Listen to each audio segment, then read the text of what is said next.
Hi guys, welcome back to Clockwork Noodles. Today we're going to be breaking down the second episode of Kemono Jihen. Before we get started, thank you guys for coming back to the channel, or hello for finding me if you are just stumbling upon us. This channel, we break down airing animes, so we break them down, look at what's going on. I give you guys an opinion of what I think as well. I also like to just analyze things like colour. So we have also got a side project, which is What's in a Design. That's where I take a solitary anime character from a series and I break them down by looking at their design, their colour palettes, all the little bits and pieces that make them them and how their personality and sometimes even what's going to happen to them is portrayed. Today we are chilling out with the second episode of Kemono Jihen. Make sure you guys are subscribed. I've got a fun video coming up for you guys which will be released on my birthday. It's something a little bit fun. I think you guys might like it. It's my little gift to you guys, so thank you for all the support. There is a Discord channel as well should you wish to join that. You get notifications whenever videos go up on my channel. You can ask random questions or just chill out and lurk. I do like the lurking option. That's what I tend to do on there. Today's episode we finally get the OP and there's not too much to discuss about the OP. So the OP kind of takes a look at the characters. We get some more of that gorgeous font. I do like the colour scheme for this anime. We get some of our characters, some of the places. The music's nice. The music they've chosen is pretty chill out. A good fit for the OP. We get some character montages where we see them chilling out in real life and then they eventually all gear up to battle something where we see the three of our characters coming together. A image which is split into four where we see our four main characters, but we've only seen three so far, so I am predicting our fourth character will come across to us next episode. It is interesting that Cabernet is put on the green background because as of last week I believe that green was more Inagami's colour, but they can both share a colour. That is absolutely fine because green really works for Inagami. Green for Cabernet works in a sense that it's a rebirth, it's a renewal, and it's his new life. So we're seeing a new life for Cabernet. He's a new character overall. He's being reborn in this new life in Tokyo. So I think that really works. This week is a episode which sets the scene. So last week we had our backstory for Cabernet, how he came to be in Tokyo. We've got a bit of backstory for the idea of kimono, children who are part human, part kimono. This week we are setting a scene. We're going to start to see what the agency does. And before that, we're going to be introduced to our supporting cast. We are introduced to two boys called Akira and Shiki. So let's talk about Akira first. Akira's palette is white hair with the blue eyes. The blue could be representative of quite cold loneliness, but also a calm, trusting, reliable nature. So the character does seem pretty reliable. Character's overall design looks very pure. I like the look for this character. The white hair, often enough, especially in more Japanese kind of palettes, the white hair is often given to a character who is slightly supernatural, or sometimes they are yokai, they are demons. Otherwise, in the UK, it's more a sign of innocence, which I still think the character as well is an innocent character, because obviously everybody here is 14, 13, roughly. In the OP, we actually saw Akira with some ice and some snow, which I think might be what the kimono mixed in here is. Maybe it's one of those snow spirits that we've heard of in like Japanese folklore. Will be interesting to get a bit more backstory there because it's technically Shiki's backstory that we get introduced to this episode. Well, with the room design as well for Akira. Expressive, it's got a few feminine colours going on as well, which is nice. So the character is in touch with those more feminine aspects. He is a social butterfly. We see as soon as the character is upset, he runs into his room. The room is like your safe spot, so running in somewhere safe, immediately jumping on internet and then posting a picture and feeling immediately better when we get a like on the picture. So that gives us a little hint at what the character Akira is like.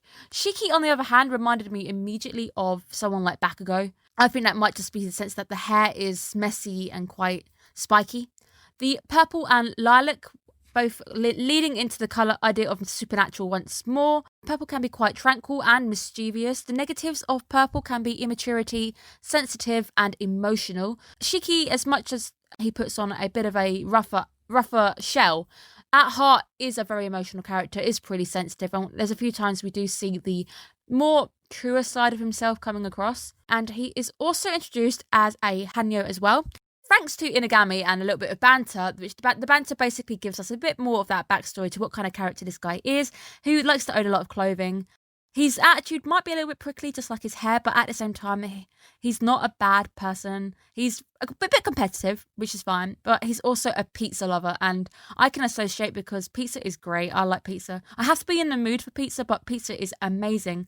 And it's nice because the sharing of the pizza at the end is actually what allows us to see that more honest Shiki coming through, to see that more happier side, how he wants to share what he enjoys with Cabernet. Like, he loves pizza. He's even like, happy birthday, this is your renewal once more, with a lot of renewals and rebirths with Cabernet, but hello, this is your first time eating pizza. It's amazing. You're now living, kind of thing.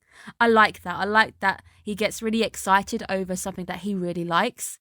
And he's a nice guy. He might put up that tough exterior, a bit like Bakugo, but at the heart of it, he still is a really, really nice character who does actually care for him in the end. This episode's giving us our introduction, starting to put our main cast on the picture so we get a feel for these main characters and what they're about.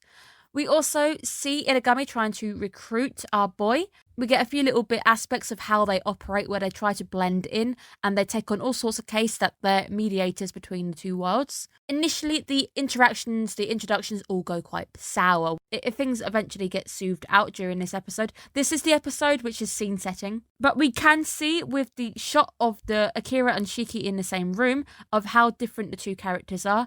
They are pretty polar opposites in their choices, where Shiki embraces more masculine colours. He's got a lot more reds, more blues going on. He's got that proper like punky kind of vibe going on, which I kind of like, because we also know that Cabernet's wearing his clothing, so that quite nice look, that hoodie, which I really liked last week. I really would love a hoodie like that. We know that all comes from Shiki, so all of that is kind of his taste, that he's bought it at some point. That's what he likes.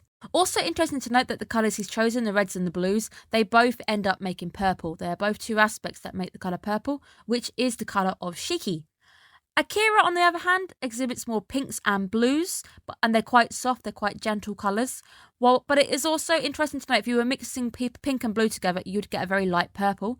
So both of the characters are similar in the sense where they share that purple, which is this spiritualism, because they are both, at the end of the day, part Kemono. So I like the fact that through this simple colour choice, we can exhibit a similarity between the two, even though they are appearing quite different. They are also lighter variants of the Shiki colours, so pink being the lighter version of red, and blue being, blue. It's just slightly lighter. So it's nice to see those very similarities running along.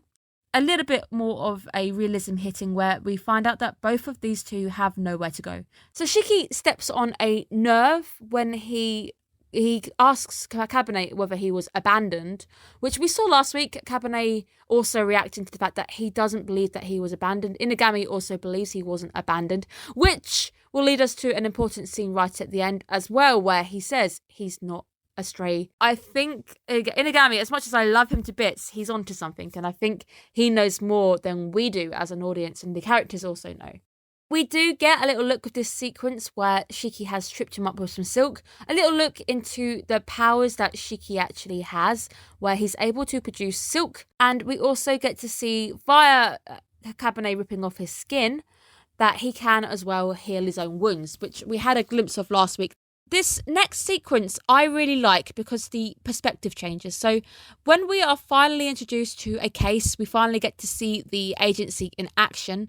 We actually get a first-person experience. Initially, we're coming from Inagami's perspective, where we arrive on the scene, we see the cops everywhere.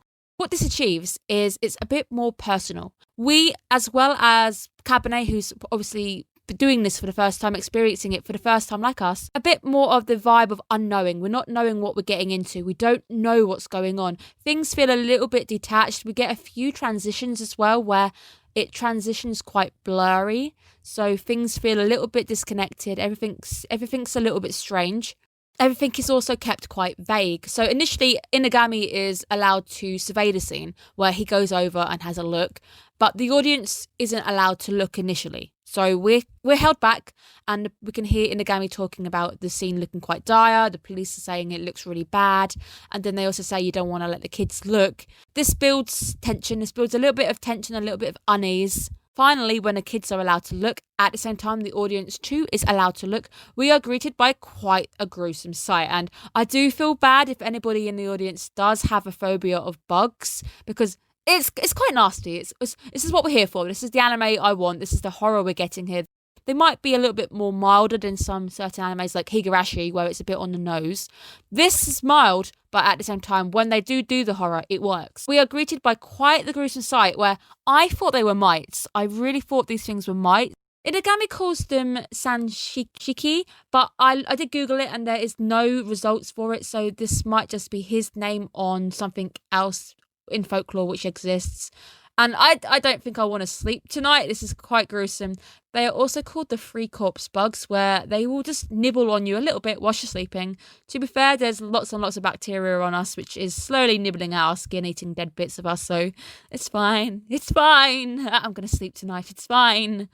And we just see how they swarm. And it's interesting as well that we see Akira freaking out, where Akira's the one who stumbles backwards. But Shiki and Kabane are both not really freaking out by this scene that they're greeted. Interesting to note that they're both Hanos, so I don't know whether that gives them a bit more of a hardier outlook. We know that Shiki's a little bit more braver in the sense that he's got that tougher personality, so he's probably going to be the type who tries to tough it out.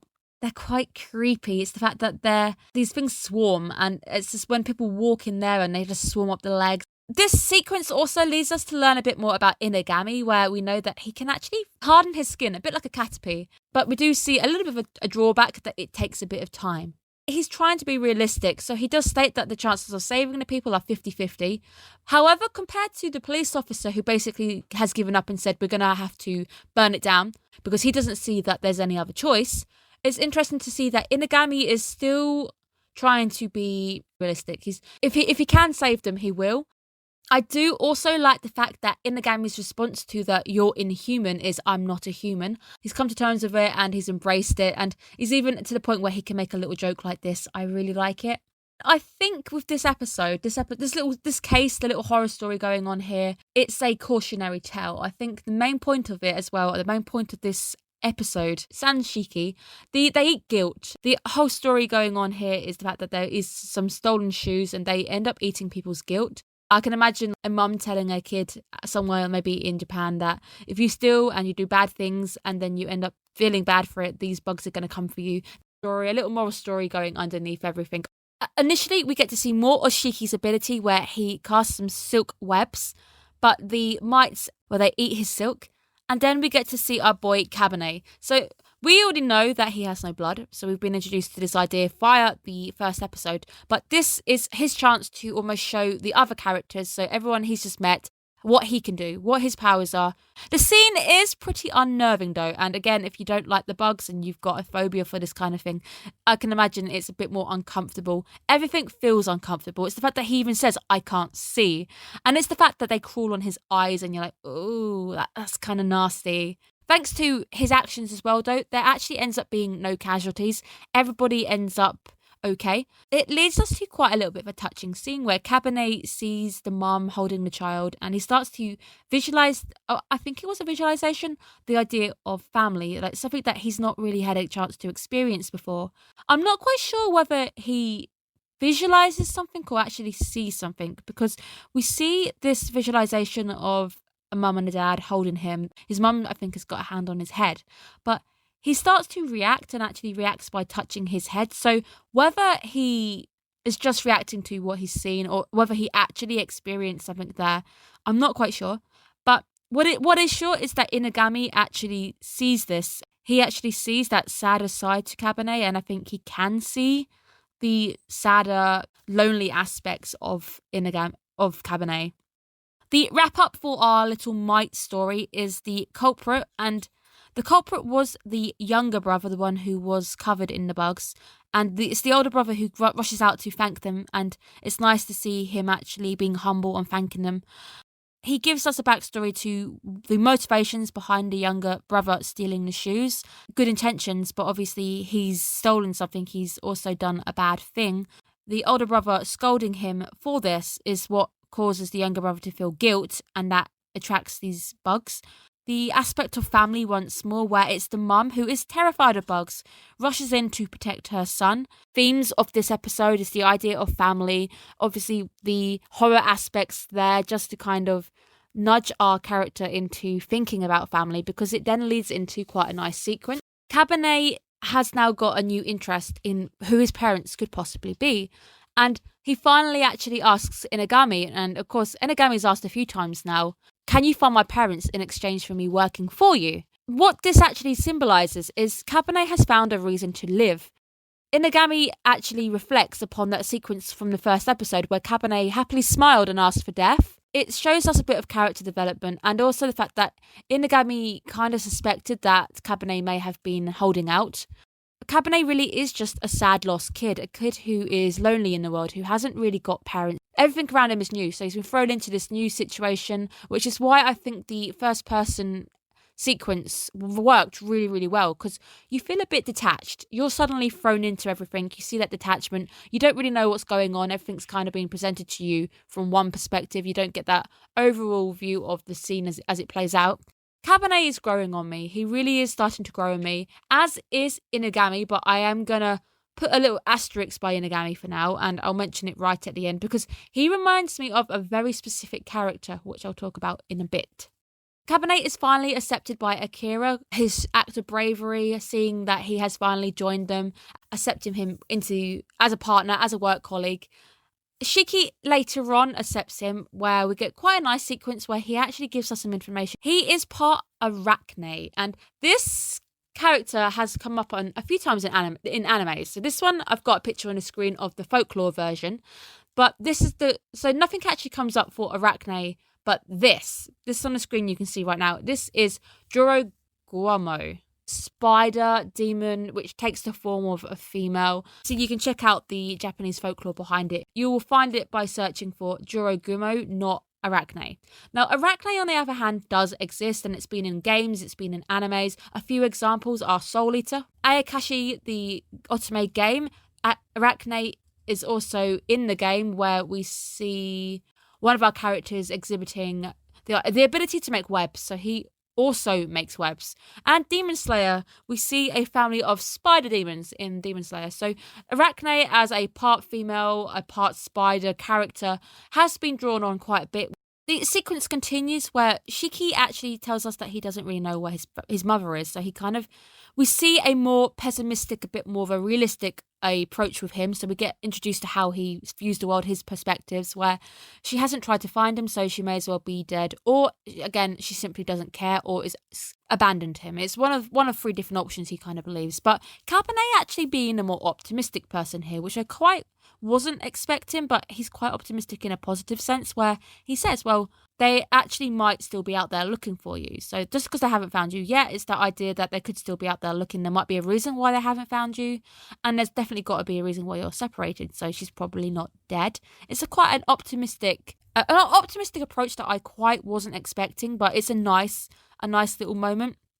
And again, we're seeing some character development this early on. So the anime is already giving us the development, already showing us the characters are starting to learn, starting to develop. And simply by seeing the bright lights of Tokyo, that started to lighten up Kabane's world. Because up to that point, he lived out in the middle of nowhere, countryside.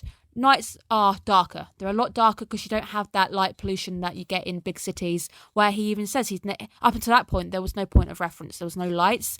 Inagami has brought him to Tokyo, and he finally has a point of reference. He finally has a bit of a light in the dark. Despite appearing angry, Shiki actually accepts Kabane and actually quite nicely says, you've got to come and see your room. I'll show you where it is. Just state that if you snore, you're going to get pounded. I'm not going to lie, I feel this because I used to grow up with a sibling who was awful. I'm poor at sleeping. I really can't sleep. I'm the lightest sleeper on the entire planet. I can share this pet peeve. This end sequence now. This is the sequence which raises a few hairs on my back. And it's like, ooh, okay. Inagami is talking to somebody, a female, on the phone. And it's the questions like, who is he talking to? He's mentioning the life stone, and we get quite an interesting reaction, which he seems to be expecting as well. Note, last week I said that the green colour really works for Inagami in a good sense. But I did say that green has a slight negative default, where green can also be quite a deceitful character. So yes, I am keeping an eye on Inagami. I like him, don't get me wrong. I love his character design. I love him as a character, but I'm waiting for it. Like I said, I put an asterisk by his name because he reminds me of, wait for it, Shigure from Fruits Basket. If you know Fruits Basket, you might probably already know why I'm saying he reminds me of him. He's that character who he's probably acting on good intentions, but it's the way that character goes about it. So Shigure is, especially more in the remake, they're leaning a lot more heavier on those colder, slightly more mischievous aspects of the character. And same with Inagami. I'm expecting that green to come back at some point. We do get quite a nice, cute intersection of Cabernet sleeping in his little hammock bed, which is absolutely adorable. But he says that he can't sleep because it's too cushy.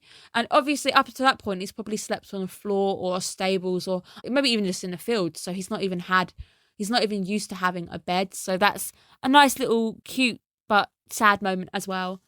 And then we get a look at who Inagami is talking to. She asks whether he's a threat. And he says possibly. So I don't like that response. But then he says he's definitely not a stray. Cabernet confirmed isn't a abandoned child. So it's going to be very interesting to whether Inagami actually knows who he belongs to. I think he does. I get that hint that he definitely knows where to start looking, or he's got some information up his sleeve that he's going to start digging into, because obviously now Inagami has promised to find his parents. But I'm not getting good vibes from who he's talking to. So whoever he's talking to, whether it's the boss, I don't know what they're up to and what their overall plan is, but I'm getting really bad vibes from it. We only really see the very quite eerie smile and that reddish pinkish hair. If it's red, it means danger. And it could also be a sign of quite passionate, a fiery character.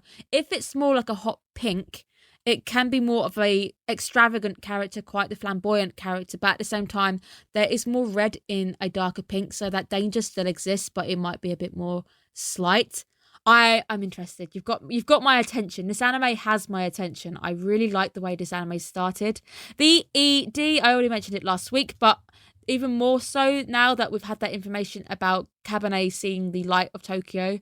We do get that beautiful nightscape of Tokyo. We get some gorgeous light paintings where we focus on the cars going by, and we just get those tail lights in darkness. Next week's episode is called Foxes. I think character 4 is going to be part fox, a kitsune of some sort. The colour for the next character is yellow, so very excited to see if that is indeed the character we're introduced to next week. I really enjoyed today's episode. It's more of a scene setting episode. So initially episode 1 was our character introduction, bit of a prequel, so where the characters come from. This is the episode where we're starting to set the scene. This is now where we're based. We're now in Tokyo. This is where we're going to be centering for a bit. We now know a bit more about what the Kemono Jihen actually does, what they study, what cases they take on, the kind of thing, the undertakings that these guys do. We're starting to get our main cast gathered together on the stage, slowly introducing them. So we've got Shiki, we've got Akira.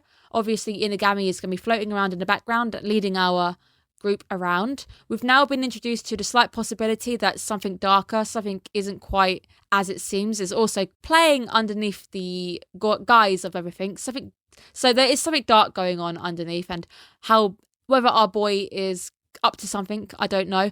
I still want to trust Inagami because of those beautiful colour schemes that we've got. Obviously, that yellow is also balancing out the green there, so the carefree nature, the more reliable, the more trustworthy, the more childlike nature of his. I like his character design, and I'm in. I think I'm totally into this anime. I'm very excited to see where it goes. And I've been very pleasantly surprised. I wasn't really sure what to expect. I think I picked it up because I really wanted to dig into a horror. It's been a while since I watched a horror anime, so I was like, okay, I'll pick it up. It deals with folklore. I really like folklore as well. So let's see where it goes. I hope you guys are enjoying the breakdowns, enjoying the anime as well. What do you guys think about the character on the other end of the phone? Up to no good, perhaps? Who knows? It's going to be interesting. I think something is going on. There's a mystery afoot, and I'm in. So take care of yourself, guys, and I'll see you next week. The channel schedule is now up on the channel itself, so if you click on the page, if you are a subscriber, you may need to actually click on the little 40-second video to see my schedule. If you haven't subscribed yet, it will automatically play if you click on the channel. And then, yeah, you can decide if you like the schedule, if there's more stuff that you want to check out. So please drop a subscribe if you have found me and you think you might be interested in seeing where we go as a channel, as we are slowly building up. Have a great day, guys. Bye-bye.